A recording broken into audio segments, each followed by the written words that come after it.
ಲಕ್ಕುಂಡಿ ಕುರಿತಂತೆ ಇವತ್ತು ದೇಶದ ಉದ್ದಗಲಕ್ಕೂ ನೀವೆಲ್ಲ ಕೇಳಿದ್ವಿ, ನೋಡ್ತಾ ಇದ್ದೀವಿ. ದಿನಕ್ಕೆ 100 ವದಂತಿ ಊಹಾಪೋಹ ಹರಡ್ತಾ ಇದೆ. ಆದರೆ ಇವತ್ತು ಸಾರ್ವಜನಿಕರಿಗೆ ಏನು ಬೇಕಿದೆ ಅಂತಂದರೆ ಲಕ್ಕುಂಡಿಯ ವಸ್ತುನಿಷ್ಠ ಇತಿಹಾಸದ ಬಗ್ಗೆ ಬೆಳಕು ಚೆಲ್ಲೋದಕ್ಕೆ ಇತಿಹಾಸ ತಜ್ಞರು, ಶಾಸನ ತಜ್ಞರು ಆಗಿರುವಂತಹ, ಲಕ್ಕುಂಡಿಯಲ್ಲಿ ನಡೀತಿರುವಂತಹ ಭೂ ಉತ್ಖನನ ಕಾರ್ಯಕ್ರಮದಲ್ಲಿ ಭಾಗಿಯಾಗಿರುವಂತಹ ಡಾಕ್ಟರ್ ಸ್ಮಿತಾ ರೆಡ್ಡಿ ಅವರು ನಮ್ಮೊಂದಿಗಿದ್ದಾರೆ. ಮೇಡಮ್, ತಮಗೆ ಆದರದ ಸ್ವಾಗತ. ಧನ್ಯವಾದಗಳು. ಮೇಡಮ್, ಇವತ್ತು ತಾವು ನಮಗೆ ಲಕ್ಕುಂಡಿಯ ಬಗ್ಗೆ, ಅದರಲ್ಲಿ ವಿಶೇಷವಾಗಿ ನಮಗೇನು ಪ್ರೆಸೆಂಟ್ ಇದಲ್ಲ ಮೇಡಮ್, ನಮಗೆ ಇತಿಹಾಸ, ಅದರ ಶಾಸನಗಳ ಮಹತ್ವ, ಅಲ್ಲಿರುವ ದೇವಾಲಯ, ಶಿಲ್ಪಕಲೆ, ಬಾವಿಗಳು, ಇದರ ಬಗ್ಗೆ ಸ್ವಲ್ಪ ತಾವು ತಿಳಿಸ್ಕೊಡ್ಬೇಕು. ಮೊದಲನೇದಾಗಿ ನಾನು ಕೇಳ್ತಾ ಇದ್ದೀನಿ ಅಂತ ಹೇಳಿದ್ರೆ, ಕರ್ನಾಟಕ ಚರಿತ್ರೆಯಲ್ಲಿ ಲಕ್ಕುಂಡಿಯ ಸ್ಥಾನಮಾನ, ಮಹತ್ವ, ಇದ್ರ ಬಗ್ಗೆ ತಿಳಿಸ್ಕೊಡಿ. ಖಂಡಿತ. ಲಕ್ಕುಂಡಿ ಬಗ್ಗೆ ಇವತ್ತು ನಾವು ವಸ್ತುನಿಷ್ಠವಾಗಿ ಇತಿಹಾಸದ ದೃಷ್ಟಿಯಿಂದ ನಾವು ಚರ್ಚೆ ಮಾಡಬೇಕಾದ ಅವಶ್ಯಕತೆ ಇದೆ. ಏಕೆಂದರೆ ಈಗ ನೀವೇ ಹೇಳಿದ್ರಿ, ಈಗ ಪ್ರಜ್ವಲ್ ಇಂದ ಲಕ್ಕುಂಡಿ ಉತ್ಖನನ ಎಲ್ಲ ನಡೀತಾ ಇದೆ ಅಂತ. ಮೊದಲನೇದಾಗಿ ಈ ಅಂಶನೇ ತಪ್ಪು ಕಲ್ಪನೆ.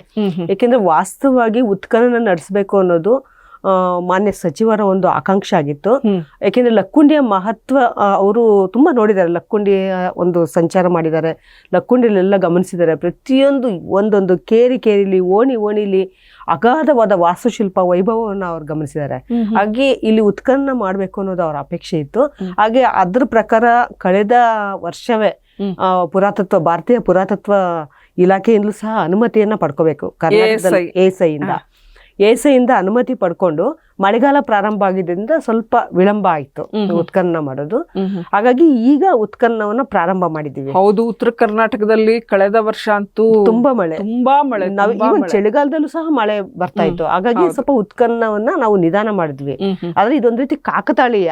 ನಾವು ಉತ್ಖನನ ಪ್ರಾರಂಭ ಮಾಡೋದಕ್ಕೂ ಆ ನಿಧಿ ಅವ್ರಿಗೆ ಸಿಕ್ಕಿದ್ದಕ್ಕೂ ಆ ಬಾಲಕನಿಗೆ ಸಿಕ್ಕಿದ್ದು ಒಂದು ಕಾಕತಾಳೀಯ. ಉಳಿದಂತೆ ಪ್ರತಿ ಕಡೆ ಸಹ ಒಂದು ಪಾರಂಪರಿಕ ಪ್ರದೇಶಗಳಲ್ಲಿ ಯಾವ ರೀತಿ ಉತ್ಖನನ ಸಹಜವಾದ ಇಲಾಖೆಯ ಸಹಜವಾದ ಪ್ರಕ್ರಿಯೆ ತರ ನಡೆಯುತ್ತೋ, ಇಲ್ಲೂ ಸಹ ಉತ್ಖನನ ಸಹಜವಾಗಿ ಎಲ್ಲ ಪ್ರಾರಂಭ ಆಗಿತ್ತು. ಎಲ್ಲ ವಿಧಿವಿಧಾನಗಳು, ಪ್ರೊಸೀಜರ್ಸ್ ಎಲ್ಲ ಅಂದ್ರೆ ಎಲ್ಲ ಮಳೆಗಾಲದಿಂದ ಕೂಡ ಬಂದಿರಲಿಲ್ಲ. ಮುಹೂರ್ತನು ಮಾನ್ಯ ಮುಖ್ಯಮಂತ್ರಿಗಳೇ ಮುಹೂರ್ತನ ಚಾಲನೆನೂ ಕೊಟ್ಟಿದ್ರು. ಹಾಗಾಗಿ ಇದೆಲ್ಲ ಕಳೆದ ಜೂನ್ ಅಲ್ಲೇ ಮುಖ್ಯಮಂತ್ರಿಗಳು ಅದಕ್ಕೆ ಚಾಲನೆನೂ ಕೊಟ್ಟಿದ್ರು. ಮಳೆಗಾಲ ಅನ್ನೋ ಕಾರಣಕ್ಕಷ್ಟೇ ಇದನ್ನು ಪ್ರಾರಂಭಿಸಿರ್ಲಿಲ್ಲ. ಆದ್ರೆ ಈಗ ಏನಾಗೋಯ್ತು ಅಂದ್ರೆ ಈ ದಿನಾಂಕ ಮೊದಲೇ ನಿಗದಿ ಆಗಿತ್ತು. 16ನೇ ತಾರೀಕು ಉತ್ಖನನ ಆಗೋದು ಮೊದಲೇ ನಿಗದಿ ಆಗಿತ್ತು.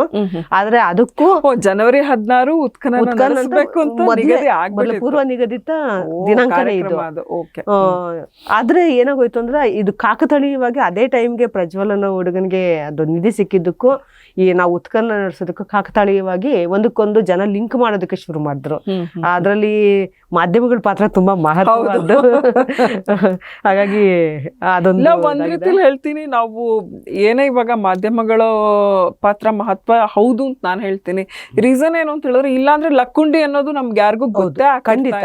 ಆಮೇಲೆ ಲಕ್ಕುಂಡಿಲಿ ಯಾಕೆ ಮಹತ್ವದ್ದು ಅಂದ್ರೆ ನಮ್ಗೆ ಇತಿಹಾಸ ದೃಷ್ಟಿಯಿಂದ ಈಗ ಅದೊಂದು ರೀತಿ ಅಭಿನವ ಹಂಪಿ ಅಂತ ಹೇಳ್ಬೋದು. ಹೇಗೆ ಹಂಪಿಯಲ್ಲಿ ನಾವು ಎಲ್ಲಿ ಕಣ್ಣಾಯಿದ್ರು ಸಹ ನಮ್ಗೆ ಎಲ್ಲೆಲ್ಲ ಭಗ್ನಾವಶೇಷಗಳು, ವಾಸ್ತುಶಿಲ್ಪದ ಒಂದು ಶೈಲಿಗಳು, ಬೇರೆ ಬೇರೆ ವಿಭಿನ್ನವಾದ ಶೈಲಿಗಳು, ದೇವಾಲಯಗಳು, ಮತ್ತೆ ಅಲ್ಲಿ ರಾಜರ ಒಂದು ಅರಮನೆಯ ಭಾಗಗಳು, ಹೇಗೆ ಅಂದ್ರೆ ನಿಮ್ಗೆ ಇಂಥದ್ದೊಂತಿಲ್ಲ. ಅಲ್ಲಿ ಪ್ರತಿಯೊಂದು ಭಾಗದಲ್ಲೂ ಸಹ ಒಂದೊಂದು ದೇವಾಲಯ, ಒಂದೊಂದು ಸ್ಮಾರಕ, ಒಂದೊಂದು ಬಾವಿ, ಕಲ್ಯಾಣಿ ಹೇಗಿದೆಯೋ ನಮ್ಗೆ ಅದೇ ಮಾರ್ಗದಲ್ಲಿ ಬರುವಂತಹ ಗೋವಾಗೆ ಹೋಗ್ಬೇಕು ಅಂದ್ರೆ ನಾವು ಹಂಪಿಯಿಂದ ಗೋವಾ ಮಾರ್ಗವಾಗಿ ಹೋಗ್ಬೇಕು ಅಂದ್ರೆ ಲಕ್ಕುಂಡಿ ಹಾದೇ ಹೋಗ್ಬೇಕು ಹೆದ್ದಾರಿಲಿ. ಆದ್ರೆ ಯಾರಿಗೂ ಸಹ ಲಕ್ಕುಂಡಿ ಬಗ್ಗೆ ಅಷ್ಟು ಲಕ್ಷ್ಯ ಇರ್ಲಿಲ್ಲ. ಹೌದು, ಲಕ್ಕುಂಡಿ ರಾಷ್ಟ್ರೀಯ ಹೆದ್ದಾರಿ ಇದೆ. ಗದಗಿಂದ 12 ಕಿಲೋಮೀಟರ್. ಹೌದು, 12 ಕಿಲೋಮೀಟರ್ ಅಷ್ಟೇ. ರಾಷ್ಟ್ರೀಯ ಹೆದ್ದಾರಿಯಿಂದ ಒಂದು 3-4 ಕಿಲೋಮೀಟರ್ ಆಗ್ಬೋದು ಅಷ್ಟೇ ಒಳಭಾಗದಲ್ಲಿ. ಈಗ ಅಲ್ಲಿ ಗಮನಿಸುವಾಗ ನಮಗೆ ಸ್ಥಳೀಯರೆಲ್ಲರೂ ಏನ್ ಹೇಳ್ತಾ ಇದ್ರೆ, ಇಲ್ಲಿ 101 ಬಾವಿ ಇತ್ತು, 101 ದೇವಾಲಯ ಇತ್ತು ಅಂತೆಲ್ಲ ಹೇಳ್ತಾರೆ. ಇದು ಒಂದೊಂದ್ಸರಿ ಸಾಮಾನ್ಯವಾಗಿ 101 ಅನ್ನೋದು ಒಂದು ಆಶಯವಾಗಿ, ಮೋಟಿವ್ ಆಗಿ ನಾವು ಬಳಸ್ತೀವಿ. ಆದ್ರೆ ಲಕ್ಕುಂಡಿ ವಿಚಾರದಲ್ಲಿ ಸಾಮಾನ್ಯವಾಗಿ 101 ರಾಜರಿದ್ರಂತೆ, 101 ಅದಿತ್ತಂತೆ, ಇದಿತ್ತಂತೆ ಅಂತೆಲ್ಲ ಸಾಮಾನ್ಯ 101 ಅನ್ನೋದು ಒಂದು ಮೋಟಿವ್. ಆದ್ರೆ ಲಕ್ಕುಂಡಿಯ ವಿಷಯಕ್ಕೆ ಬಂದಾಗ ಅದು ಮೋಟಿವ್ ಅಲ್ಲ, ನಿಜನೇ. ಯಾಕೆಂದ್ರೆ ಇವತ್ತಿಗೂ ಸಹ ಇಡೀ ಲಕ್ಕುಂಡಿಯನ್ನ ನಾವು ಸುತ್ತಾಡುವಾಗ, ಲಕ್ಕುಂಡಿಯನ್ನ ಪರ್ಯಟನೆ ಮಾಡುವಾಗ ನಮ್ಗೆ ಇವತ್ತಿಗೂ ಸಹ 50ಕ್ಕಿಂತ ಹೆಚ್ಚು ದೇವಾಲಯಗಳು, ಅದು ಪ್ರಾಚೀನ ದೇವಾಲಯಗಳು ನಮ್ಗೆ ಕಂಡು ಬಂದಿದೆ. ಹೀಗಾಗಿ ಅಲ್ಲಿ ಅಲ್ಲಿ 50ಕ್ಕಿಂತ ಹೆಚ್ಚು ದೇವಾಲಯಗಳು ಗುರ್ತಿಸಿರೋದ್ರಿಂದ, ಬಾವಿಗಳನ್ನ, ಕಲ್ಯಾಣಿಗಳನ್ನ ಗುರ್ತಿಸಿರೋದ್ರಿಂದ ಈ 101 ಕೆರೆ ಇತ್ತಂತೆ, ಬಾವಿ ಇತ್ತಂತೆ, ದೇವಾಲಯ ಇತ್ತಂತೆ ಅಂತ ಹೇಳೋ ಒಂದು ಮಾತು ಉತ್ಪ್ರೇಕ್ಷೆ ಖಂಡಿತ ಅಲ್ಲ. ಯಾಕೆಂದ್ರೆ 100 ವರ್ಷದ ಹಿಂದೆ 1000 ವರ್ಷಗಳ ಸಂದ್ರು ಸಹ ಇವತ್ತಿಗೂ ನಮ್ಗೆ 50 ಬಾವಿಗಳು ಇದೆ ಅಂದ್ರೆ ಖಂಡಿತ. ಹಾಗಾಗಿ ಅದೊಂದು ಮಹತ್ವವಾದ ಪ್ರದೇಶನೇ. ಆಮೇಲೆ ಮಧ್ಯಕಾಲೀನ ಇತಿಹಾಸದಲ್ಲಿ ಲಕ್ಕುಂಡಿ ತುಂಬಾ ಮಹತ್ವವಾದ ಸ್ಥಾನ ಪಡ್ಕೊಂಡಿತ್ತು. ಅದೊಂದು ನಗರವಾಗಿತ್ತು. ಆಮೇಲೆ ವಾಣಿಜ್ಯ ಚಟುವಟಿಕೆಗಳಿಗೆ ತುಂಬಾ ಮಹತ್ವವಾದ ಒಂದು ಕ್ಷೇತ್ರ ಆಗಿತ್ತದು. ಯಾವಾಗ ವಾಣಿಜ್ಯ ಚಟುವಟಿಕೆಗಳು ಹೆಚ್ಚೆಚ್ಚಾಗಿ ನಡೀತಾ ಹೋಗುತ್ತೋ ಅದಕ್ಕೆ ಪೂರಕವಾದಂತೆ ಕಲಾ ಪೋಷಣೆನೂ ಸಹ ಅದೇ ರೀತಿ ನಡೆಯುತ್ತೆ, ಮತ್ತೆ ಯುದ್ಧಗಳು ಸಹ. ಹೀಗಾಗಿ ಲಕ್ಕುಂಡಿ ಏನಾಗಿದೆ ಅಂದ್ರೆ ನಮ್ಗೆ ಅಲ್ಲಿ ಹಲವಾರು ರಾಜಮಂಥನಗಳು 200 ವರ್ಷಗಳ ಅವಧಿಲೆ, ನಮಗೆ 200 ವರ್ಷಗಳ ಅವಧಿಯಲ್ಲಿ ಕಲ್ಯಾಣ ಚಾಲುಕ್ಯರು ನೋಡ್ತೀವಿ. ಮತ್ತೆ ಹೊಯ್ಸಳರು ಒಂದು ಉಪರಾಜಧಾನಿ ಆಗಿರುತ್ತೆ, ಅದು ವೀರಬಲ್ಲಾಳನ ಕಾಲದಲ್ಲಿ ಹೊಯ್ಸಳರ ರಾಜಧಾನಿಯನ್ನು ಆಗಿರುತ್ತೆ ಉಪರಾಜಧಾನಿಯಾಗಿ. ಸೇವುಣರ ಒಂದು ಶಾಸನಗಳು ಸಿಗುತ್ತೆ, ಆಮೇಲೆ ಕಲಚೂರಿಗಳ ಶಾಸನ ಸಹ ಸಿಗುತ್ತೆ. 4 ರಾಜವಂಶಗಳಿಗೆ ಒಂದು ಸಂಬಂಧ ಹೊಂದಿದ್ದಂತಹ ಪಟ್ಟಣವಾಗಿತ್ತು ಇದು ಅಂತ ಹೇಳ್ಬಿಟ್ಟು. ಅಂದ್ರೆ ಒಂದ್ ರೀತಿ ಲಕ್ಕುಂಡಿ ಈ ಒಂದು ನಗರದ ಮೇಲಿನ ಒಂದು ಆಧಿಪತ್ಯ ಸ್ಥಾಪನೆ ಮಾಡೋದಕ್ಕೂ ಸಹ ಆ ಪ್ರಯತ್ನಗಳು ನಡೆದಿದೆ.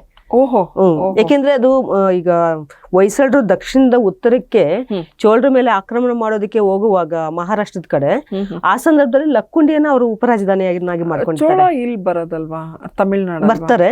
ಆದ್ರೆ ಚೋಳ ರಾಜ ಅವನು ಆ ಒಂದು ತನ್ನ ಒಂದು ಯುದ್ಧದ ಒಂದು ಎಕ್ಸ್ಪೆಡಿಷನ್ ಆ ಕಡೆ ಹೋಗ್ತಾನೆ. ಹೋಗಿ ಮತ್ತೆ ಮಹಾರಾಷ್ಟ್ರದ ಕೊಲ್ಲಾಪುರದಲ್ಲಿ ಏನಿದೆ, ಕೊಲ್ಲಾಪುರದ ದೇವಾಲಯಗಳ ಮೇಲೆ ಸಹ ಆಕ್ರಮಣ ಮಾಡಿರ್ತಾನೆ. ಆ ಸಂದರ್ಭದಲ್ಲಿ ಅವ್ರ ಹಿಂದೆ ಬಂದು ಅವ್ರನ್ನ ಸೋಲ್ಸೋದಕ್ಕೆ ಬಂದಂತಹ ಹೊಯ್ಸಳರು ಅಲ್ಲಿ ರಾಜಧಾನಿಯನ್ನಾಗಿ ಮಾಡ್ಕೊಂಡಿರ್ತಾರೆ ಅದನ್ನ, ಲಕ್ಕುಂಡಿಯನ್ನ. ಹಾಗಾಗಿ ಅವ್ರ ಲಕ್ಕುಂಡಿ, ಹಾಗಾಗಿ ವಾಸ್ತುಶಿಲ್ಪ ದೃಷ್ಟಿಯಿಂದ ತುಂಬಾ ಮಹತ್ವ ಆಗುತ್ತೆ ನಮ್ಗೆ ಲಕ್ಕುಂಡಿ. ನಾನು ಲಕ್ಕುಂಡಿ ವಾಸ್ತುಶಿಲ್ಪ ಅಂತ ಹೇಳಿ ಅದ್ರ ಬಗ್ಗೆ ಆಮೇಲೆ ಚರ್ಚೆ ಮಾಡೋಣ. ಅದಕ್ಕಿಂತ ಮುಂಚೆ ನನಗನ್ಸಿದ್ದೇನು ಅಂತ ಹೇಳಿದ್ರೆ, ಇವಾಗ ತಾವು ಹಂಪೆ ಅಂತ ಹೇಳಿದ್ರಿಂದ ನಾನು ಇದನ್ನು ಹೇಳ್ತೀನಿ. ಹಂಪೆಯಲ್ಲಿ ಸೇರುಗಳಲ್ಲಿ ಮುತ್ತು ರತ್ನವನ್ನು ಅಳಿತಾ ಇದ್ರು ಅಂತ ಹೇಳ್ಬಿಟ್ಟು, ಬಟ್ ಲಕ್ಕುಂಡಿನಲ್ಲಿ ವಜ್ರ, ನೀಲ, ವೈಡೂರ್ಯ, ಕೆಂಪಿನ ಹರಳು ಇವೆಲ್ಲ ಸಿಗ್ತಾ ಇದೆ, ನೀಲಮಣಿ ಇವೆಲ್ಲನೂ. ಅಂದರೆ ಈ ಒಂದು ಲಕ್ಕುಂಡಿ ಕೂಡ ಹಂಪೆಯಷ್ಟೇ ಈಕ್ವಲಿ ಏನೋ ಸಮೃದ್ಧವಾಗಿದ್ದ, ಶ್ರೀಮಂತವಾದ ಒಂದು ಏನು ನಗರ ಆಗಿತ್ತು ಅಂತ. ಖಂಡಿತ. ಈಗ ನಮಗೆ ವಿದೇಶಿ ಪ್ರವಾಸಿಗರು ಬಂದು ನಮ್ಗೆ ಹಂಪಿಯ ಚಿತ್ರಣವನ್ನು ಕೊಡ್ತಾರೆ, ಅದ್ರಲ್ಲಿ ಲಕ್ಕುಂಡಿಯ ಚಿತ್ರಣ ಭಿನ್ನ. ನಮ್ಗೆ ಅಲ್ಲಿ ಯಾವ ವಿದೇಶಿ ಪ್ರವಾಸಿಗರು ಬಂದು ಉಲ್ಲೇಖಗಳಿಲ್ಲ, ಆದ್ರೆ ಅಲ್ಲಿಯ ಶಾಸನಗಳ ಇದ್ರ ಬಗ್ಗೆ ಸ್ವಲ್ಪ ನಮ್ಗೆ ಹೊಳಹುಗಳನ್ನ ಕೊಡುತ್ತೆ. ಅಲ್ಲಿ ನಮ್ಗೆ ಒಂದು ಮಹಾಜನರು ಅಂತಿರ್ತಾರೆ, ಸಾಸಿರುವರು ಮಹಾಜನರು, ಅದೊಂದು ಗಿಲ್ಡ್. ಆ ಗಿಲ್ಡ್ ಅದು ಒಂದು ಸಾಸಿರುವರು ಮಹಾಜನರು ಅಂತ. ಈಗ ಅಯ್ಯಾವಳೆ 500 ಅಂತ ಹೇಳ್ಬಿಟ್ಟು ಐಹೊಳೆಯಲ್ಲಿ ಇರ್ತಾರೆ, ಅದೊಂದು ಗಿಲ್ಡ್. ಆ ಗಿಲ್ಡು ಎಷ್ಟು ಫೇಮಸ್ ಆಗಿರುತ್ತೆ, ಅಯ್ಯಾವಳೆ 500 ಗಿಲ್ಡು ಅಂದ್ರೆ, ಅವರು ಮೂಲತಃ 7ನೇ ಶತಮಾನದಲ್ಲಿ ಕಾಣಿಸ್ಕೊಳ್ತಾರೆ. 7ನೇ ಶತಮಾನದಲ್ಲಿ ಅವರು ಅಗ್ರಹಾರದ ಮಹಾಜನರಾಗಿ ಕಾಣಿಸ್ಕೊಳ್ಳೋರು, ಮತ್ತೆ 10ನೇ ಶತಮಾನದಲ್ಲಿ ವರ್ತಕರಾಗಿ ಕಾಣಿಸ್ಕೊಳ್ತಾರೆ. ಆ ವರ್ತಕ ಅಯ್ಯಾವಳೆ 500 ವರ್ತಕ ಸಂಘ 10ನೇ ಶತಮಾನದಲ್ಲಿ ಸ್ಪಷ್ಟವಾಗಿ ಕಾಣಿಸ್ಕೊಂಡು, ನಮ್ಗೆ ಇದು ಬೆಂಗಳೂರಲ್ಲಿ ಕೆಂಪೇಗೌಡರ ಕಾಲದಲ್ಲೂ ಒಂದು ಶಾಸನ ಇದೆ ಅಯ್ಯಾವಳೆ 500 ಬಗ್ಗೆ. ಅಂದ್ರೆ 16ನೇ ಶತಮಾನದವರೆಗೂ ಸಹ ಅವರು ಇಡೀ ದಕ್ಷಿಣ ಭಾರತದಲ್ಲಿ ವ್ಯಾಪಾರದ ಮೇಲೆ ಒಂದು ಸಾಮ್ಯತೆಯನ್ನ ಅವರು ಆಧಿಪತ್ಯವನ್ನ ಸ್ಥಾಪಿಸ್ಕೊಂಡಿರ್ತಾರೆ. ಅಂದ್ರೆ 10ನೇ ಶತಮಾನದಿಂದ ಅವರ ಒಂದು 16ನೇ ಶತಮಾನದವರೆಗೂ ಒಂದು ಆಧಿಪತ್ಯವನ್ನ ವ್ಯಾಪಾರದ ಮೇಲೆ ಸಾಧಿಸಿರ್ತಾರೆ ಅವರು.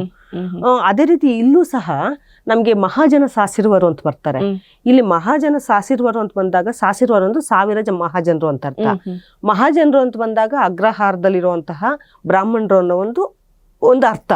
ಆದ್ರೆ ಅದಕ್ಕಿಂತ ಮಿಗಿಲಾಗಿ ಇವರು ಲಕ್ಕುಂಡಿಯಲ್ಲಿ ಇಡೀ ಲಕ್ಕುಂಡಿಯ ಎಲ್ಲಾ ರೀತಿಯ ಆರ್ಥಿಕ, ಸಾಮಾಜಿಕ, ಸಾಂಸ್ಕೃತಿಕ ಎಲ್ಲಾ ಕ್ಷೇತ್ರಗಳ ಮೇಲೂ ಸಹ ಈ ಒಂದು ಸಂಸ್ಥೆ ಆಧಿಪತ್ಯವನ್ನ ಸ್ಥಾಪಿಸಿರುತ್ತೆ. ಆ ಮೂಲಕ ಜನಪರ ಕೆಲಸಗಳನ್ನ ಮಾಡ್ತಾ ಇರುತ್ತೆ. ಅವರ ಕಂಟ್ರೋಲ್ ಅಲ್ಲಿ ಲಕ್ಕುಂಡಿಯ ಒಂದು ಗದ್ಯಾಣ, ಲಕ್ಕುಂಡಿಯ ಟಂಕಸಾಲೆ ಇರುತ್ತೆ. ಅವರ ಒಂದು ಮಾರ್ಗದರ್ಶನದ ಮೇರೆಗೆ, ಅವರ ಸಲಹೆ ಮೇರೆಗೆ ಈ ಲಕ್ಕುಂಡಿಯ ಒಂದು ಟಂಕಸಾಲೆ ಕಾರ್ಯನಿರ್ವಹಿಸ್ತಾ ಇರುತ್ತೆ. ಅದರಲ್ಲೂ ಒಂದು ಹಲವಾರು ಅಧಿಕಾರಿಗಳ ಹೆಸರು ಬರುತ್ತೆ. ಬರುತ್ತೆ. ಅದರಲ್ಲಿ ಸಾಸಿರುವರ ಪುತ್ರರಪ್ಪ ಕೇಶವ ಹೆಗ್ಗಡೆ ಅಂತ ಬರುತ್ತೆ. ಇನ್ನು ಹಲವಾರು ವ್ಯಕ್ತಿಗಳು, ಅಂದ್ರೆ ಸಾಸಿರುವರ ಪುತ್ರರಪ್ಪ ಅಂದ್ರೆ ಇಲ್ಲಿ ನೇರವಾಗಿ ಮಕ್ಕಳು ಅಂತಲ್ಲ ಅರ್ಥ. ಅವರ ಒಂದು ಸೇವಕರು ಅಥವಾ ಅವರ ಒಂದು ಆಜ್ಞೆಯ ಮೇರೆಗೆ ಕಾರ್ಯನಿರ್ವಹಿಸುವಂತ ವ್ಯಕ್ತಿಗಳು. ಈಗ ಮನೆ ಮಗ ಅಂದ್ರೆ ರಾಜನ ಮನೆ ಮಗ ಅಂದ್ರೆ ಅವನ ವೇಳೆವಾಳಿ ಅಂತ, ಅಂದ್ರೆ ದತ್ತು ಪ್ರಿಯಪುತ್ರ ಅಂತ. ಪ್ರಿಯಪುತ್ರರು ಯಾವತ್ತೂ ಸಹ ಸ್ವಂತ ಮಕ್ಕಳಲ್ಲ. ಪ್ರಿಯಪುತ್ರರು ಏನಿದ್ರು ಸಹ ಅವರು ಅವರ ಒಂದು ಆಜ್ಞೆಯ ಮೇರೆಗೆ ನಡೆಯುವಂತಹ ವ್ಯಕ್ತಿಗಳು. ಇಲ್ಲೂ ಸಹ ಸಾಸಿರುವರ ಮಹಾಜನರ ಪ್ರಿಯ ಪುತ್ರರಪ್ಪ ಅಂತ ಹೇಳ್ಬಿಟ್ಟು ಈ ಟಂಕಸಾಲೆಯನ್ನ ಯಾರು ನೋಡ್ಕೊಳ್ತಾ ಇರ್ತಾರೋ ಅವರ ಹೆಸರುಗಳು ಉಲ್ಲೇಖ ಬರುತ್ತೆ. ಹಾಗಾಗಿ ಟಂಕಸಾಲೆಗಳು ಯಾವಾಗ ಆಗುತ್ತೆ? ಈಗ ಟಂಕಸಾಲೆಗಳು ಸಾಮಾನ್ಯವಾಗಿ ಎಲ್ಲ ಕಡೆ ಸ್ಥಾಪನೆ ಮಾಡೋದಕ್ಕಾಗಲ್ಲ. ಆದ್ರೆ ಇಲ್ಲಿ ಟಂಕಸಾಲೆ ಇರುತ್ತೆ.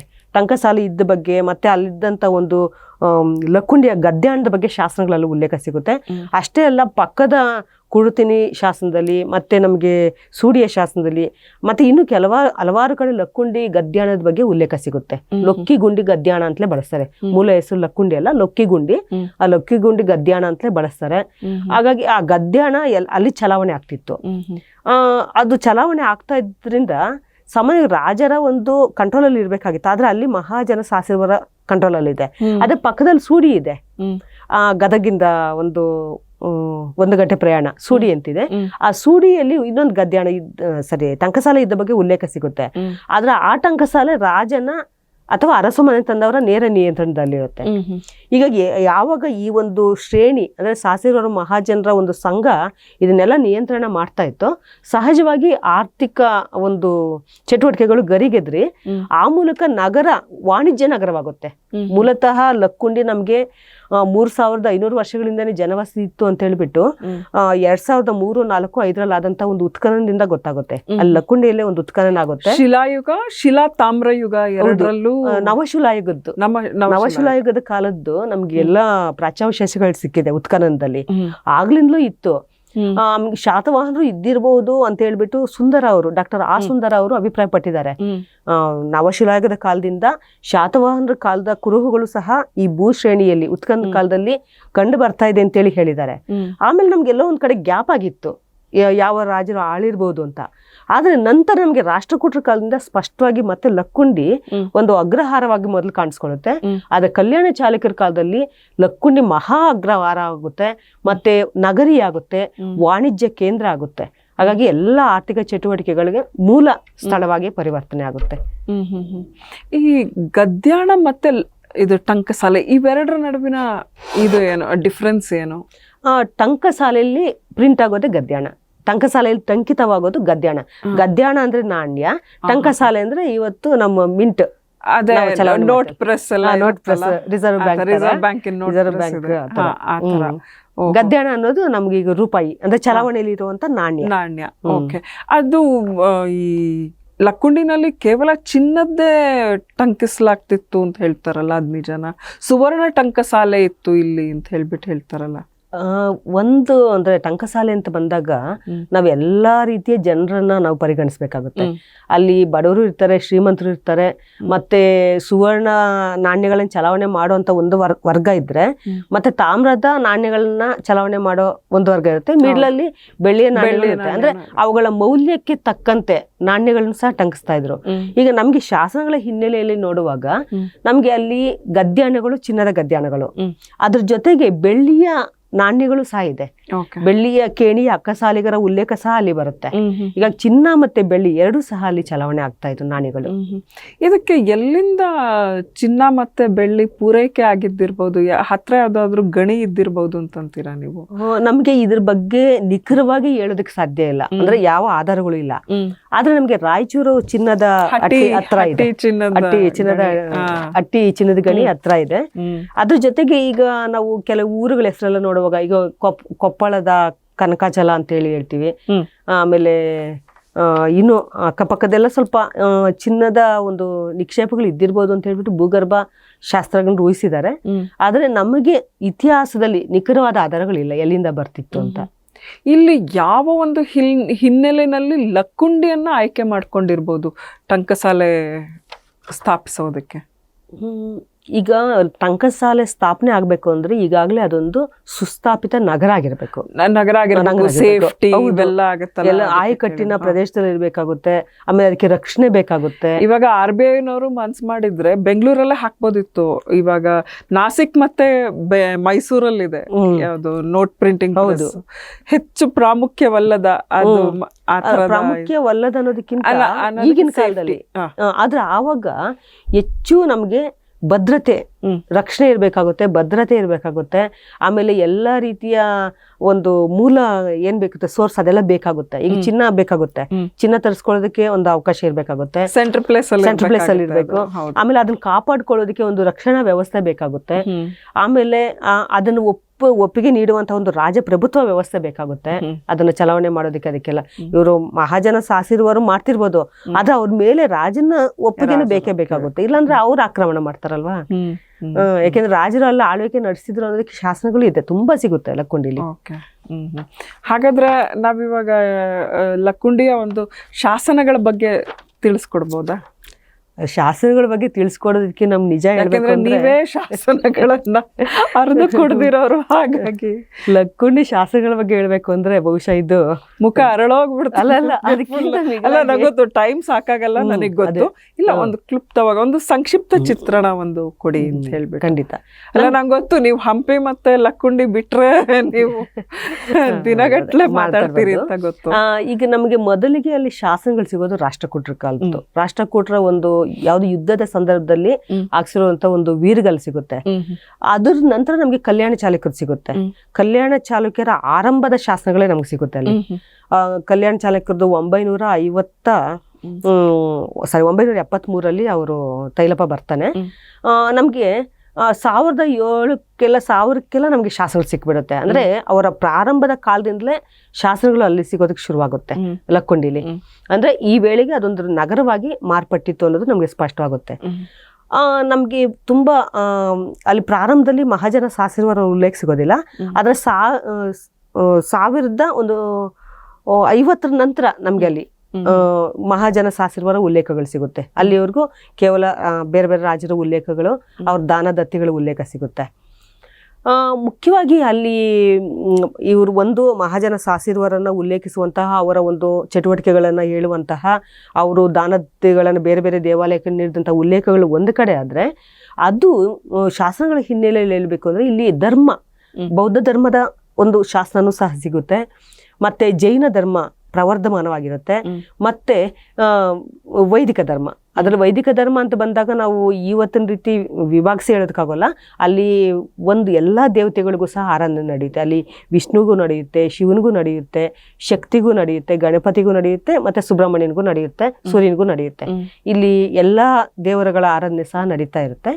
ಅದರಲ್ಲಿ ಪ್ರಾರಂಭದಲ್ಲಿ ಸ್ವಲ್ಪ ನಮ್ಗೆ ವಿಶೇಷವಾಗಿ ಅತ್ತಿಮಬ್ಬೆಯನ್ನ ಸ್ಮರಿಸ್ಕೋಬೇಕು.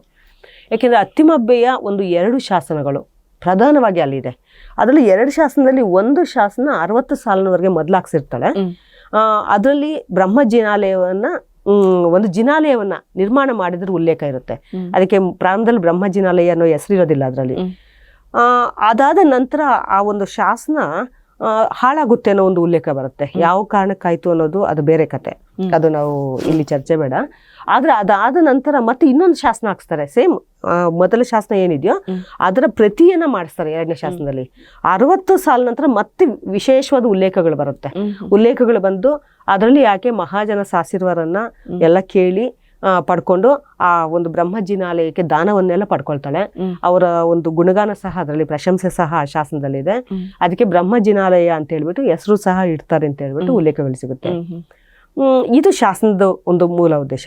ಆದ್ರೆ ಶಾಸನದಲ್ಲಿ ಅತ್ತಿಮಬ್ಬೆಯನ್ನ ಹೊಗಳುವ ರೀತಿ ಅದು ಕೇವಲ ಲಕ್ಕುಂಡಿಗಷ್ಟೇ ಅಲ್ಲ, ಕರ್ನಾಟಕದ ಜೈನ ಧರ್ಮ ಮತ್ತೆ ಮಹಿಳೆಯರ ಒಂದು ಸಾಂಸ್ಕೃತಿಕ ಇತಿಹಾಸಕ್ಕೂ ಸಹ ತುಂಬಾ ಮಹತ್ವದ ಕಾಣಿಕೆ ಅಂತ ಹೇಳ್ಬೋದು ಆ ಶಾಸನ. ತುಂಬಾ ಹೆಮ್ಮೆ ಅನ್ಸುತ್ತೆ ಖಂಡಿತ. ಆ ಕಾಲದಲ್ಲೇ 11ನೇ ಶತಮಾನ, ಹೌದು, 1007ರಲ್ಲಿ ಮೊದಲನೇ ಶಾಸನ ಹಾಕ್ಸ್ತಾಳೆ. 11ನೇ ಶತಮಾನ 11ನೇ ಶತಮಾನದಲ್ಲಿ 1007ರಲ್ಲಿ ಶಾಸನ ಹಾಕ್ಸೋದು ಮೊದಲು ಅತ್ತಿಮಬ್ಬೆ.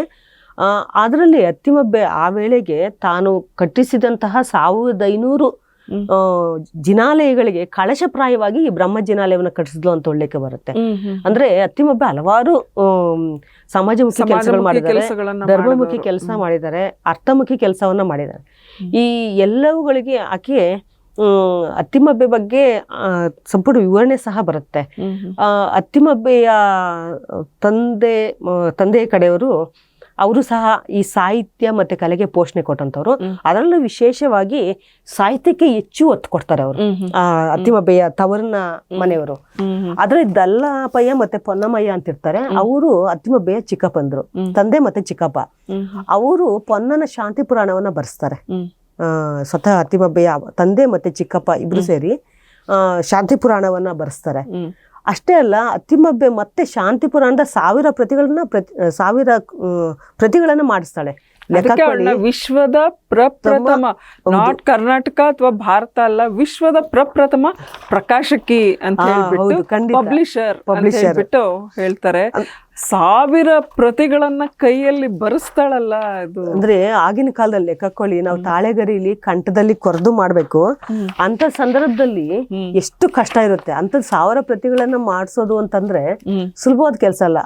ಅಷ್ಟು ಹಸ್ತಪ್ರತಿ ಲಿಪಿಕಾರರನ್ನ ಇಟ್ಕೋಬೇಕು. ಅಂದ್ರೆ ಅವಾಗಿನ ಸಂಸ್ಕೃತಿ ಹೇಗಿತ್ತು ನೋಡಿ, ಅಭಿರುಚಿ, ಜನರ ಅಭಿರುಚಿಯಾಗಿ. ಜೈನ ಧರ್ಮದಲ್ಲಿ ಈ ಶಾಸ್ತ್ರದಾನ ಅಂತ ಬರುತ್ತೆ. ಈಗ ಅಲ್ಲಿ ಭೈಷಜ್ಯ ದಾನ ಅಂದ್ರೆ ಔಷಧಿಯನ್ನ ದಾನ ಮಾಡುದು, ಗ್ರಂಥದಾನ ಅಂದ್ರೆ ಶಾಸ್ತ್ರದಾನ, ಈ ತರ ಎಲ್ಲ ಬೇರೆ ಬೇರೆ ವಿಭಿನ್ನವಾದ ದಾನಗಳು ಬರುತ್ತೆ. ಅದರಲ್ಲಿ ಜೈನರಲ್ಲಿ ಶಾಸ್ತ್ರದಾನ ತುಂಬಾ ಪವಿತ್ರವಾದದ್ದು ಅಂತೇಳಿ ಒಂದು ಭಾವನೆ ಇದೆ. ಆ ನಂಬಿಕೆಯಿಂದ ಅಲ್ಲಿ ಹಲವಾರು, ಈಗ ಯಾಕೆ ನಮ್ಗೆ ಬೇರೆ ಧರ್ಮಗಳ ಕೃತಿಗಳಿಗಿಂತ ಜೈನ ಧರ್ಮದ ಕೃತಿಗಳು ಯಾಕೆ ಜಾಸ್ತಿ ಸಿಗುತ್ತೆ ಅಂದ್ರೆ ಇದೇ ಕಾರಣ. ಅವರು ಕೃತಿಗಳನ್ನ ಹಸ್ತಪ್ರತಿ ಮಾಡಿಸಿ ಅದನ್ನ ಬೇರೆಯವ್ರಿಗೆ ದಾನ ಕೊಡ್ತಾ ಇರ್ತಾರೆ. ಓದುವಂತಹ ವಿದ್ವತ್ ಜನಕ್ಕೆ ಅಥವಾ ಆಸಕ್ತಿ ಇರುವಂತವ್ರಿಗೆ ದಾನ ಮಾಡ್ತಾ ಇರ್ತಾರೆ. ಹಾಗಾಗಿ ಸಹಜವಾಗಿಯೇ ಅತ್ತಿಮಬ್ಬೆನು ಅದೇ ಒಂದು ಕುಟುಂಬದ ಒಂದು ಒಡನಾಟದಿಂದ, ಅದೇ ಒಂದು ಅಂದ್ರೆ ಸಾಹಿತ್ಯ ಪೋಷಣೆಯಿಂದ ಇದ್ದಂತಹ ಒಂದು ಕುಟುಂಬದಿಂದ ಬಂದಂಥವಳಾಗಿ ಆಕೆನೂ ಸಹ ಹಲವಾರು ಇವುಗಳನ್ನ ಪೊನ್ನನ ಶಾಂತಿ ಪುರಾಣದ 1000 ಪ್ರತಿಗಳನ್ನ ಮಾಡಿಸಿ ಇದು ಮಾಡ್ತಾಳೆ. ಅದ್ರ ಜೊತೆಗೆ 1500 ಜಿನಬಿಂಬಗಳನ್ನ ಮಾಡಿಸಿ ಎಲ್ರಿಗೂ ಸಹ ದಾನ ಕೊಡ್ತಾಳೆ ಅನ್ನೋ ಇಂಥ ಒಂದು ಮಹತ್ ಕಾರ್ಯ ಲಕ್ಕುಂಡಿಯ ಒಂದು ಪವಿತ್ರ ಭೂಮಿಯಲ್ಲಿ ನಡೀತು ಅಂತಂದ್ರೆ ನಮ್ಮ ಕನ್ನಡದ ಇತಿಹಾಸದಲ್ಲಿ, ಕನ್ನಡ ನಾಡಿನ ಚರಿತ್ರೆಯಲ್ಲಿ ಸುವರ್ಣಾಕ್ಷರಗಳಲ್ಲಿ ಬರೆದಿಡ್ಬೇಕಾದಂತಹ ಒಂದು ಅಧ್ಯಾಯ ಇದು ಅಂತ. ಇವತ್ತು ನಮ್ಗೆ ಏನು ಅಂದ್ರೆ ಅತ್ತಿಮಬ್ಬೆನ ನಾವು ಹೈಲೈಟ್ ಮಾಡ್ತೀವಿ ಒಂದು ಕಡೆ. ಅಂದ್ರೆ ನಾವು ಮಹಿಳೆಯರ ಒಂದು ಅಸ್ಮಿತೆ ಬಗ್ಗೆ ಅಥವಾ ಮಹಿಳಾ ಸಾಹಿತ್ಯದ ಬಗ್ಗೆ ಬಂದಾಗ, ಪ್ರಾಚೀನ ಸಾಹಿತ್ಯ ಪೋಷಕರ ಬಗ್ಗೆ ಬಂದಾಗ, ಕಲಾ ಪೋಷಕರ ಬಗ್ಗೆ ಬಂದಾಗ ನಾವು ಅತ್ತಿಮಬ್ಬೆನ ಹೇಳ್ತೀವಿ. ಇಲ್ಲ ದೇವಾಲಯಗಳು ಬಂದಾಗ ಅದನ್ನ ಹೇಳ್ಬಿಟ್ಟು ಸುಮ್ಮನೆ ಆಗ್ಬಿಡ್ತೀವಿ. ಇಲ್ಲಿ ಅತ್ತಿಮಬ್ಬೆ ಲಕ್ಕುಂಡಿಲಿ ಇದ್ಲು ಅನ್ನೋದು ನಮ್ಗೆ ಪ್ರಸ್ತುತ ಆಗೋದಿಲ್ಲ. ಅತ್ತಿಮಬ್ಬೆ ಮುಖ್ಯ ಆಗ್ತಾರೆ. ಇಲ್ಲಿ ದೇವಾಲಯಗಳು ಬಂದಾಗ ದೇವಾಲಯಗಳು ಮುಖ್ಯ ಆಗುತ್ತೆ, ಲಕ್ಕುಂಡಿ ಮುನ್ನೆಲೆಗೆ ಬರೋದಿಲ್ಲ. ಹಾಗಾಗಿ ಲಕ್ಕುಂಡಿ ನೀವು ಹೇಳ್ದಾಗೆ ಅದು ಒಂದು ರೀತಿ ಸೆಕೆಂಡ್ ಡಿವಿಷನ್, ಇದು 2ನೇ ದರ್ಜೆ ಇದಾಗೋಯ್ತು. ಬಟ್ ನಾನ್ ಯಾವ ತರ ಯೋಚನೆ ಮಾಡ್ತಿದ್ರೆ, ಲಕ್ಕುಂಡಿ ಅಂತಹ ಒಂದು ಭೂಮಿಯಲ್ಲಿ, ಪವಿತ್ರ ಭೂಮಿಯಲ್ಲಿ, ಪುಣ್ಯ ಭೂಮಿಯಲ್ಲಿ ಅತ್ತಿಮಬ್ಬೆ ಅಂತವಳಿದ್ಲು. ಅದಕ್ಕೆ ಆ ಮಣ್ಣಿನ ಒಂದು ಗುಣನೋ ಏನೋ ಅವ್ರಿಗೆಲ್ಲ ಶ್ರೇಷ್ಠವಾದ ಒಂದು ಸಂಸ್ಕಾರಗಳಿದ್ವು.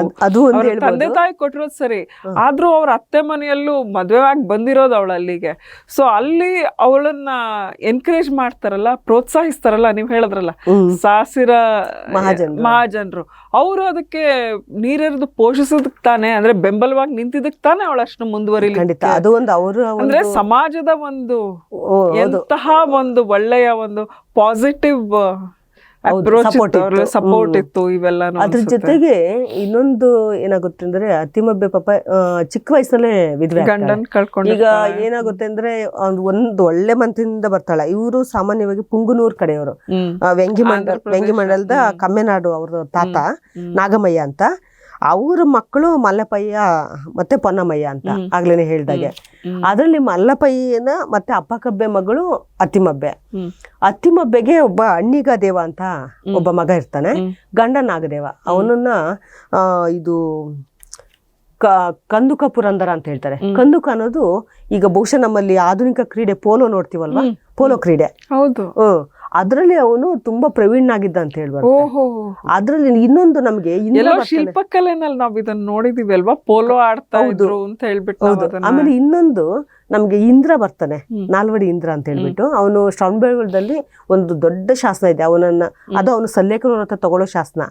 ಆದ್ರೆ ಸಲ್ಲೇಖನ ವ್ರತ ಹೇಳೋ ಮೂಲಕ ಇಡೀ ಶಾಸನದಲ್ಲಿ ಅವನು ಕಂದುಕ ಕ್ರೀಡೆಯನ್ನ ಯಾವ ರೀತಿ ಆಡ್ತಿದ್ದ ಅಂತ ಹೇಳ್ಬಿಟ್ಟು ತುಂಬಾ ಚೆನ್ನಾಗಿ ವಿವರಿಸಿದೆ ನಮ್ಗೆ. ಇವತ್ತು ಅದು ಕಣ್ಣು ಮುಂದೆ ಆ ಚಿತ್ರಣ ಬರ್ದೇ ಹೋಗ್ಬೋದು ಯಾವ ತರ, ಯಾಕೆ ನಮ್ಗೆ ಗೊತ್ತಿಲ್ಲ ಕಲ್ಪನೆ ಹೇಗಿತ್ತು ಕಂದುಕ ಕ್ರೀಡೆ ಅಂತ. ಇವನನ್ನು ಸಹ ಕಂದುಕ ಪುರಂದರ ಅಂತಲೇ ಹೊಗಳಿದೆ, ಅತ್ತಿಮಬ್ಬೆಯ ಗಂಡನನ್ನ, ನಾಗದೇವನ. ಅವನು ಯುದ್ಧದಲ್ಲಿ ಮರಣ ಹೊಂತಾನೆ. ಆಗ ಅತ್ತಿಮಬ್ಬೆಗೆ ಎರಡೇ ಆಯ್ಕೆ ಇರುತ್ತೆ. ಒಬ್ಳು ಅತ್ತಿಮಬ್ಬೆಗೆ ಇನ್ನೊಬ್ಬ ತಂಗಿ ಇರ್ತಾಳೆ ಗುಂಡಮಬ್ಬೆ ಅಂತ. ಇಬ್ರು ಸಹ ಇವಳು ಸಹಗಮನ ನಾನು ಮಾಡ್ತೀನಿ ಅಂತ ಹೇಳಿ ಇವಳು ನಿರ್ಧಾರ ಮಾಡಿರ್ತಾಳೆ.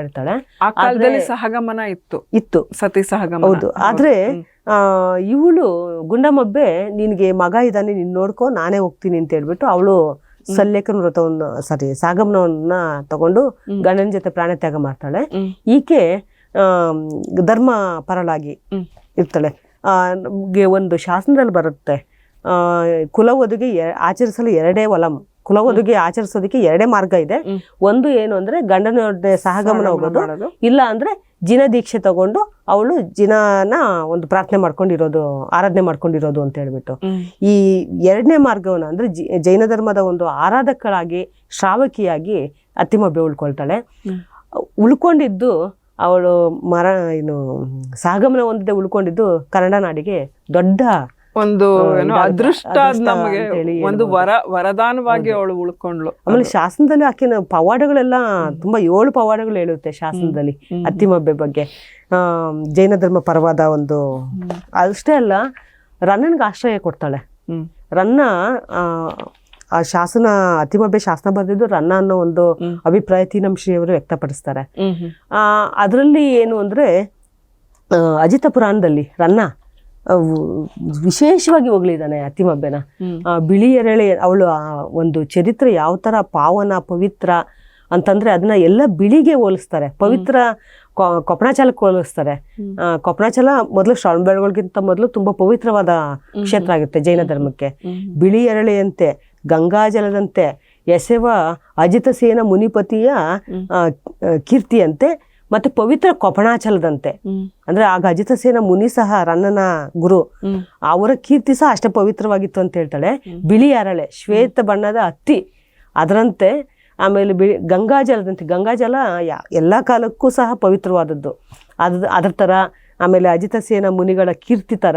ಮತ್ತೆ ಪವಿತ್ರವಾದ ಕೊಪ್ಪಣಾಚಲ ಜೈನ ಧರ್ಮದ ಪ್ರಸಿದ್ಧ ಮತ್ತೆ ಪವಿತ್ರ ಕ್ಷೇತ್ರ. ಆತರ ಅತ್ತಿಮಬ್ಬೆ ಚರಿತ್ರೆ ಸಹ ಅಷ್ಟು ಉದಾತ್ತವಾದದ್ದು, ಪಾವನವಾದದ್ದು, ಪವಿತ್ರವಾದದ್ದು ಅನ್ನೋದು ರನ್ನ ಕವಿಯ ಆಶಯ. ನಾವು ಅತ್ತಿಮಬ್ಬೆ ಚರಿತ್ರೆ ನೋಡುವಾಗ ಅದ್ರಲ್ಲಿ ಉತ್ಪ್ರೇಕ್ಷೆ ಏನು ನಮ್ಗೆ ಕಾಣಿಸಲ್ಲ. ಸೊ ಈ ರನ್ನ ಪೊನ್ನ ಎಲ್ರೂ ಇದ್ದಿದ್ದು ಲಕ್ಕುಂಡಿಯಲ್ಲೇ? ಇಲ್ಲ, ಅತ್ತಿಮಬ್ಬೆ ಇವನ್ಗೆ ರನ್ನನಿಗೆ ಆಶ್ರಯ ಕೊಡ್ತಾಳೆ. ಈಗ ಬಂಕಾಪುರದಲ್ಲಿ ರನ್ನ ಇರ್ತಾನೆ. ಬಂಕಾಪುರದ ಅಜಿತ ಸೇನ ಮುನಿ ಅಲ್ಲಿರ್ತಾರೆ. ಆಮೇಲೆ ಈ ಇಂದ್ರನು ಸಹ ಅಲ್ಲೇ ಹೋಗಿರ್ತಾನೆ ಫಸ್ಟ್. ಅಲ್ಲಿ ಹೋಗಿ ಆಮೇಲೆ ಅದು ನಾವು ಬೇರೆ ಕತೆ ತಗೋಬೇಕಾಗುತ್ತೆ, ರಾಷ್ಟ್ರಕೂಟರ ಇತಿಹಾಸಕ್ಕೆ ಹೋಗ್ಬೇಕಾಗುತ್ತೆ, ಅದು ಬೇಡ. ಅಲ್ಲಿ ಇರ್ತಾನೆ ಬಂಕಾಪುರದಲ್ಲಿ ಅಜಿತ ಸೇನ ಮುನಿಗಳ ಬಳಿ ಇರ್ತಾನೆ. ಅವನು ಮತ್ತೆ ಚಾವುಂಡರಾಯ ಅವನ ಆಶ್ರಯಕ್ಕೆ ಬರ್ತಾನೆ. ಆ ಚಾವುಂಡರಾಯನ ಆಶ್ರಯಕ್ಕೆ ಮೊದಲು ಅತ್ತಿಮಬ್ಬೆ ಶಾಸನ ಕವಿ ಆಗಿರ್ತಾನೆ. ಕವಿ ಆಗೋದಕ್ಕೆ ಮುನ್ನಿನ ಭಾಗ ಶಾಸನ ಕವಿ. ಹಾಗಾಗಿ ಶಾಸನ ಕವಿಯಾಗಿ ಈ ಶಾಸನವನ್ನ ಬರ್ಸಿರ್ತಾನೆ. ಅಂತ ಸಂದರ್ಭ ತನಗೆ ಆಶ್ರಯ ನೀಡಿದಂತಹ ಅತ್ತಿಮಬ್ಬೆಯನ್ನು ಸಹ ಉದಾತ್ತವಾಗಿ ವರ್ಣನೆ ಮಾಡಿದ್ದಾನೆ. ತನ್ನ ಮಕ್ಕಳಿಗೂ ಸಹ ರನ್ನ ಅಬ್ಬೆ ಮತ್ತೆ ರಾಯ ಅಂತ ಹೇಳ್ಬಿಟ್ಟು ಅತ್ತಿಮಬ್ಬೆ ಹೆಸರನ್ನ ಸೇರಿಸಿ ಅಬ್ಬೆ ಅಂತೆ, ಮಗನ್ಗೆ ಚಾವುಂಡರಾಯನ ರಾಯ ಅಂತೇಳಿ ಹೆಸರಿಟ್ಟಿರ್ತಾನೆ. ರನ್ನ ಅಷ್ಟು ಅವ್ರ ಬಗ್ಗೆ ತುಂಬಾ ಪ್ರೀತಿ ಮತ್ತೆ ಗೌರವ ಇಟ್ಕೊಂಡಿರ್ತಾನೆ. ಹಾಗಾಗಿ ರನ್ನನಿಗೂ ಸಹ ಆಶ್ರಯ ಕೊಟ್ಟಿರ್ತಾಳೆ. ಪೊನ್ನನಿಗೆ ಅತ್ತಿಮಬ್ಬೆ ನೇರವಾಗಿ ಆಶ್ರಯ ದಾಟ್ಲಲ್ಲ. ಅವಳ ತಂದೆ ಮತ್ತೆ ಚಿಕ್ಕಪ್ಪ ಪೊನ್ನನಿಗೆ ಆಶ್ರಯ ಕೊಟ್ಟಿರ್ತಾರೆ. ಪೊನ್ನನ ಭುವನೈಕ ರಾಮಾಭ್ಯುದಯಕ್ಕೆ ಮುಮ್ಮಡಿ ಕೃಷ್ಣ ಆಶ್ರಯ ಕೊಡ್ತಾನೆ. ಅವನ ಒಂದು ಪ್ರೇರಣೆಯಿಂದ ಬರಿತಾನೆ ಅಂತ ಹೇಳ್ಬಿಟ್ಟು ಈಗಾಗಲೇ ವಿದ್ವಾಂಸರು ಗುರುತಿಸಿದ್ದಾರೆ. ಆದ್ರೆ ಶಾಂತಿ ಪುರಾಣವನ್ನ ಇವರಿಬ್ರು ಬರೆಸ್ತಾರೆ ಅಂತ ಹೇಳ್ಬಿಟ್ಟು ಉಲ್ಲೇಖಗಳು ಸಿಗುತ್ತೆ ನಮ್ಗೆ. ಕೇವಲ ಜೈನ ಧರ್ಮ ಅಷ್ಟೇ ಅಲ್ಲ, ಈವನ್ ಅಲ್ಲಮಾದಿ ಏನು ವಚನಕಾರರು ಕೂಡ ಶಿವಶರಣರು ಕೂಡ ಈ ಒಂದು ಪವಿತ್ರ ಭೂಮಿಯಲ್ಲಿ ಸಂಚರಿಸಿದಂತಹ ಪವಿತ್ರ ಭೂಮಿ ಇದು ಅಂತ ಹೇಳ್ಬಿಟ್ಟು ಲಕ್ಕುಂಡಿನ ಹೇಳ್ತಾರೆ. ಮುಕ್ತಾಯಕ್ಕ, ಅಜಗಣ್ಣ ಮುಕ್ತಾಯಕ್ಕ ಇವರೆಲ್ಲರೂ ಅಲ್ಲೇ ಇದ್ದಿದ್ದು ಅಂತ ಹೇಳ್ಬಿಟ್ಟು ಹೇಳ್ತಾರೆ. ಅಂದ್ರೆ ಅಲ್ಲಮ ಬಂದ್ರ ಇಲ್ವಾ ಅವರು ಸಂಚರಿಸಿದ್ರು, ಅದೇ ಬಹುಶಃ ಆ ದಾರಿಲಿ ಹೋಗಿದ್ದಿರ್ಬೋದು ಅನ್ನೋ ಊಹಿಸ್ಬೋದು ನಾವು. ಯಾಕೆಂದ್ರೆ ಬಳ್ಳಿಗಾವಿಯಿಂದ ಇವತ್ತಲ್ಲ ಆವತ್ತಿಗೂ ಸಹ ಅದೊಂದು ಹೆದ್ದಾರಿನೇ.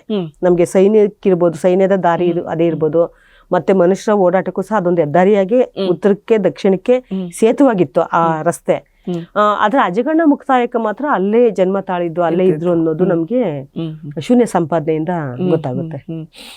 ಇದನ್ನ ಈ ಆಕ್ಚುಲಿ ಲಕ್ಕುಂಡಿ ಈ ಮಧ್ಯದಲ್ಲಿ ಬರುತ್ತೆ, ತಾವ್ ಹೇಳ್ದಂಗೆ ಯುದ್ಧದ ಒಂದು ದಾರಿ ಅಂದ್ರೆ ದಕ್ಷಿಣದಿಂದ ಉತ್ತರಕ್ಕೆ ದಂಡೆತ್ತಿ ಹೋಗೋರು. ಹೌದು, ಮಧ್ಯದಲ್ಲಿತ್ತು ಅದು. ಹಾಗಾಗಿ ಸಾಕಷ್ಟು ರಾಜಮನೆತನಗಳ ಒಂದು ಸಂಪರ್ಕಕ್ಕೆ ಲಕ್ಕುಂಡಿ ಬಂದಿತ್ತು ಅಂತ.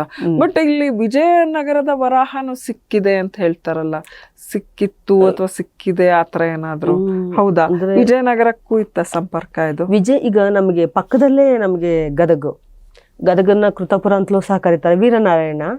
ವೀರನಾರಾಯಣನ ದೇವಾಲಯ ನಮ್ಗೆ ಆದಿ ಕಲ್ಯಾಣ ಚಾಲುಕ್ಯರ ಕಾಲದ್ದು. ಆ ನಂತರ ಅದು ಸ್ವಲ್ಪ ಡೆವಲಪ್ ಆಗ್ತಾ ಬಂದಿದೆ.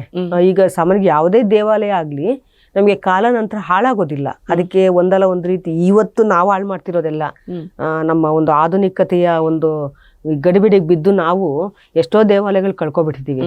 ಆದ್ರೆ ಪ್ರಾಚೀನರು ಸಾಧ್ಯವಾದಷ್ಟು ಅವುಗಳು ಉಳಿಸ್ಕೊಂಡು ಬರೋದಕ್ಕೆ ಪ್ರಯತ್ನ ಪಟ್ಟಿದ್ದಾರೆ. ಹಾಗಾಗಿ ನಮ್ಗೆ ಗದುಗಿನ ವೀರನಾರಾಯಣ ದೇವಾಲಯ ಎಲ್ಲ ವಿಜಯನಗರ ಕಾಲದ್ದೇ ಇದೆ. ಇಲ್ಲೂ ಸಹ ಕೆಲವು ದೇವಾಲಯಗಳು ವಿಜಯನಗರ ಕಾಲದ್ದಿದೆ. ಆದ್ರೆ ವಿಜಯನಗರ ಕಾಲದ ನಾಣ್ಯದ ಬಗ್ಗೆ ನನ್ಗೆ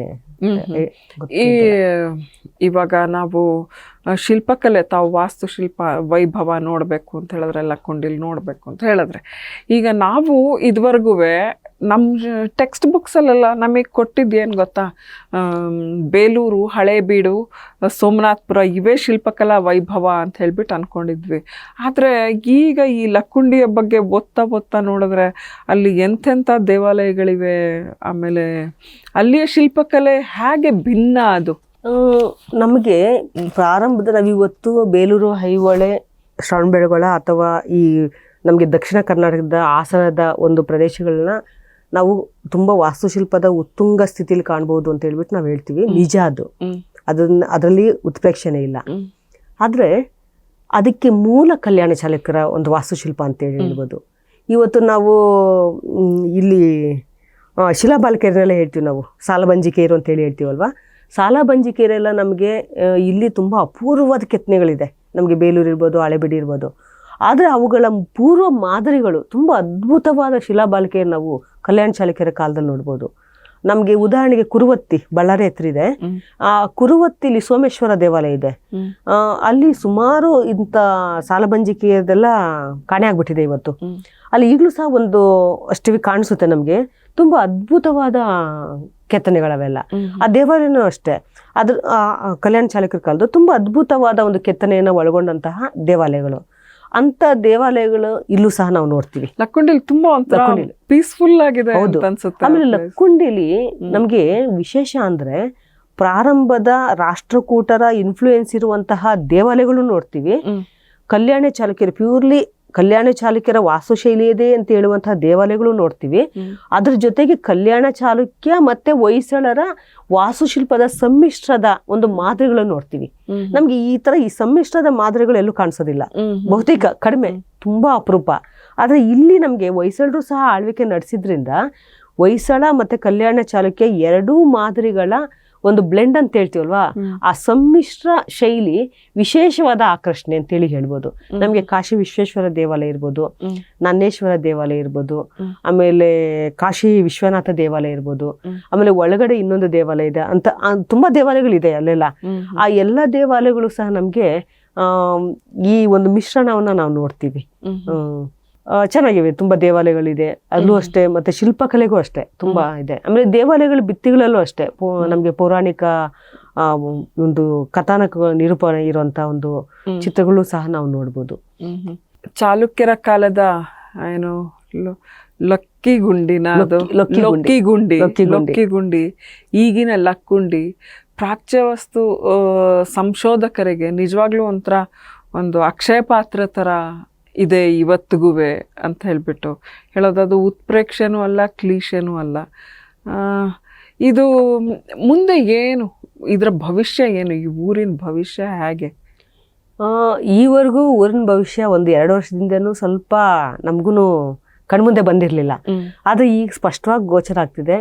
ಭವಿಷ್ಯ ನಿಜವಾಗ್ಲೂ ತುಂಬ ಚೆನ್ನಾಗಿರುತ್ತೆ. ಯಾಕೆಂದರೆ ಈಗ ಮಾನ್ಯ H.K. ಪಾಟೀಲ್ ಸರ್ ಅಂದರೆ ಮೊದಲೇ ಅದನ್ನು ಪಾರಂಪರಿಕ ಕರ್ನಾಟಕದ 20 ಪಾರಂಪರಿಕ ತಾಣಗಳನ್ನು ಗುರುತಿಸಿದ್ದೀವಿ. ಅದರಲ್ಲಿ ಒಂದು ಲಕ್ಕುಂಡಿಯು ಸಹ ಒಂದು ಪಾರಂಪರಿಕ ತಾಣ ಅಂತ ಹೇಳ್ಬಿಟ್ಟು ಅದನ್ನು ಸಹ ಐಡೆಂಟಿಫೈ ಮಾಡಲಾಗಿದೆ. 2024 ನವೆಂಬರಲ್ಲಿ ಒಂದು ಅಭಿಯಾನ ಮಾಡ್ತಾರೆ ಮಾನ್ಯ ಸಚಿವರು. ಅವ್ರ ಕ್ಷೇತ್ರ ಅಲ್ಲ ಅದು, ಆದರೂ ಸಹ ಎಷ್ಟು ಆಸಕ್ತಿಯನ್ನು ತಗೊಂಡು ಎಲ್ಲರೂ ತಪ್ಪು ತಿಳ್ಕೊಂಡಿದ್ದಾರೆ ಅವ್ರ ಕ್ಷೇತ್ರ ಅದೇ ಡೆವಲಪ್ ಮಾಡ್ತಾ ಇದ್ದಾರೆ ಅಂತ. ಖಂಡಿತ ಅಲ್ಲ. ಅವರು ಎಲ್ಲ ಕಡೆ ಓಡಾಡ್ತಾ ಇರ್ತಾರೆ. ಅವ್ರಿಗೆ ತುಂಬ ಆಸಕ್ತಿ ಈ ನಮ್ಮ ಕಲೆ ಸಂಸ್ಕೃತಿ ಬಗ್ಗೆ, ಸಾಹಿತ್ಯದ ಬಗ್ಗೆ, ಸಾಂಸ್ಕೃತಿಕ ಹಿರಿಮೆ ಬಗ್ಗೆ ತುಂಬ ಆಸಕ್ತಿ ಇದೆ. ಹಾಗಾಗಿ ಅವರು ಲಕ್ಕುಂಡಿಲಿ ಎಲ್ಲಂದ್ರಲ್ಲಿ ನೀವು ಯಾವುದಾದ್ರೂ ಮನೆಗೆ ಹೋಗಿ, ಇಲ್ಲ ಅಡಿಪಾಯದ ಮೇಲೆ ಮನೆ ಇರುತ್ತೆ, ಇಲ್ಲ ಮನೆ ಪಕ್ಕದಲ್ಲಿ ಮೋರಿ ಪಕ್ಕದಲ್ಲಿ ಒಂದು ದೇವಾಲಯದ ಅವಶೇಷ ಇರುತ್ತೆ, ಕಂಬಗಳೆಲ್ಲೋ ಬಿದ್ದಿರುತ್ತೆ. ಇದನ್ನೆಲ್ಲ ನೋಡಿ ಅವರು ಒಂದು ಅಭಿಯಾನ ಮಾಡ್ತಾರೆ. ಎಲ್ಲ ಅಧಿಕಾರಿಗಳ ಜೊತೆ ಎಲ್ಲ ಚರ್ಚೆ ಮಾಡಿ, ಊರವ್ರ ಜೊತೆ ಚರ್ಚೆ ಮಾಡಿ ಎಲ್ಲ ಅಭಿಯಾನ ಮಾಡಿ, ಅಭಿಯಾನದಲ್ಲಿ ಊರವರೇ ಸ್ವತಃ ಅವರೇ ಅಲ್ಲಲ್ಲಿ ಬಿದ್ದಿರೋಗಳನ್ನ ತಂದು ಒಂದು ಕಡೆ ಕೊಡೋ ಥರ ಜಾಗೃತಿಯನ್ನು ಮೂಡಿಸ್ತಾರೆ. ಅದ್ರ ಫಲವಾಗಿ 1000ಕ್ಕೂ ಅಧಿಕ ಅವಶೇಷಗಳನ್ನ ಈಗ ತಂದು ಕೊಟ್ಟಿದ್ದಾರೆ ಊರವರು. ಎಲ್ಲ ಅದನ್ನೊಂದು ಕಡೆ ಬಯಲಲ್ಲಿ ಇಟ್ಟಿದ್ದಾರೆ. ಆಮೇಲೆ ಬಯಲು ವಸ್ತು ಸಂಗ್ರಹಾಲಯ ಮಾಡ್ಬೇಕು ಅಂತ ಹೇಳ್ಬಿಟ್ಟು ವಸ್ತು ಸಂಗ್ರಹಾಲಯದ ಬಗ್ಗೆನೂ ಕೇಳಬೇಕು ಅನ್ಕೊಂಡಿದ್ದೀನಿ. ಇದನ್ನ ಹೇಳಿಬೇಕಿದ್ರೆ ವಸ್ತು ಸಂಗ್ರಹಾಲಯದ ಬಗ್ಗೆ ಅದೇ ಬಯಲು ವಸ್ತು ಸಂಗ್ರಹಾಲಯ ಮಾಡ್ಬೇಕು ಅಂತ ಯೋಜನೆ ಇದೆ. ಅದಕ್ಕೆಲ್ಲ ಚಟುವಟಿಕೆಗಳು ಸಹ ಪೂರಕವಾಗಿ ನಡೀತಾ ಇದೆ. ಈ 80ರ ದಶಕದಲ್ಲಿ ಇಲ್ಲಿ ವಸ್ತು ಸಂಗ್ರಹಾಲಯ ಪ್ರಾರಂಭವಾಗುತ್ತೆ. ಸೊ ಎಷ್ಟು ಮಹತ್ವದ್ದು ಈ ಒಂದು ವಸ್ತು ಸಂಗ್ರಹಾಲಯ ಅಂತ ಹೇಳ್ಬಿಟ್ಟು ಅಲ್ಲಿ 2 ಇರ್ಬೇಕು ಅನ್ಕೊಳ್ತೀನಿ. 2 ಅಂದ್ರೆ ಒಂದು ಸೈಟ್, ನಾವು ಸಾಮಾನ್ಯವಾಗಿ ASI ಅವರು ಸೈಟ್ ಮ್ಯೂಸಿಯಮ್ಸ್ ಅಂತ ಮಾಡ್ತಾರೆ. ಅಂದ್ರೆ ಅವರ ಒಂದು ಅಲ್ಲಿ ASI ಅವ್ರದ್ದು 7 ದೇವಾಲಯಗಳಿದೆ. ASI ವ್ಯಾಪ್ತಿಗೆ ಬರುವಂತ 7 ದೇವಾಲಯಗಳಿದೆ. ನಮ್ಮ ರಾಜ್ಯದ್ದು ಮೊದ್ಲಿರ್ಲಿಲ್ಲ. ಈಗ ಅದೇ ಮಾನ್ಯ ಸಚಿವರು, ಪ್ರವಾಸೋದ್ಯಮ ಸಚಿವರಾದ H.K. ಪಾಟೀಲ್ ಸರ್ ಅವರ ಒಂದು ಪ್ರಯತ್ನದಿಂದ ಈಗ 16 ದೇವಾಲಯಗಳನ್ನ ರಾಜ್ಯ ಸಂರಕ್ಷಿತ ಸ್ಮಾರಕ ಅಂತ ಹೇಳ್ಬಿಟ್ಟು ರಾಜ್ಯ ಸರ್ಕಾರದ ವ್ಯಾಪ್ತಿಗೆ ತಂದಿದ್ದಾರೆ. ಆರ್ಕಿಯಾಲಜಿ ಡಿಪಾರ್ಟ್ಮೆಂಟ್ ವ್ಯಾಪ್ತಿಗೆ ತಂದಿದ್ದಾರೆ. 7 ASI ಅಖಿಲ ಭಾರತ ಪುರಾತತ್ವ ಇಲಾಖೆದು ರಾಜ್ಯದ್ದು 16 ಆಗಿದೆ. ಈಗ ಇನ್ನೂ ಒಂದಷ್ಟು ದೇವಾಲಯಗಳನ್ನ ರಾಜ್ಯ ಸರ್ಕಾರದ ಪುರಾತತ್ವ ಇಲಾಖೆ ವ್ಯಾಪ್ತಿಗೆ ತರಬೇಕು ಅಂತ ಹೇಳಿ ಪ್ರಯತ್ನ.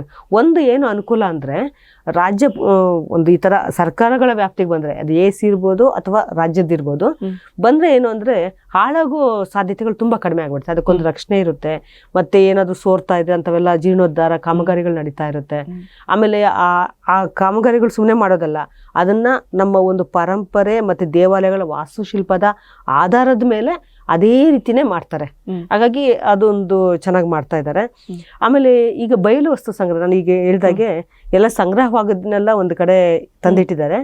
ಅದನ್ನ ಬಯಲು ವಸ್ತು ಸಂಗ್ರಹಾಲಯ ಅಂತ ಮಾಡಬೇಕು ಅಂತ ಹೇಳ್ಬಿಟ್ಟು ಈಗಾಗಲೇ ಪೂರಕವಾಗಿ ಆಂಧ್ರ ಪ್ರದೇಶದ ವಾರಂಗಲ್ಗೆಲ್ಲ ಹೋಗಿ ಅಲ್ಲಿಯ ಒಂದು ಮ್ಯೂಸಿಯಂಗಳೆಲ್ಲ ನೋಡಿ ಎಲ್ಲ ಬಂದಿದ್ದಾರೆ. ಯಾವ ಥರ ಮಾಡಬೇಕು ಅಂತ ಹೇಳ್ಬಿಟ್ಟು ರೂಪುರೇಷೆಗಳನ್ನ ಸಿದ್ಧಪಡಿಸ್ತಾ ಇದ್ದಾರೆ.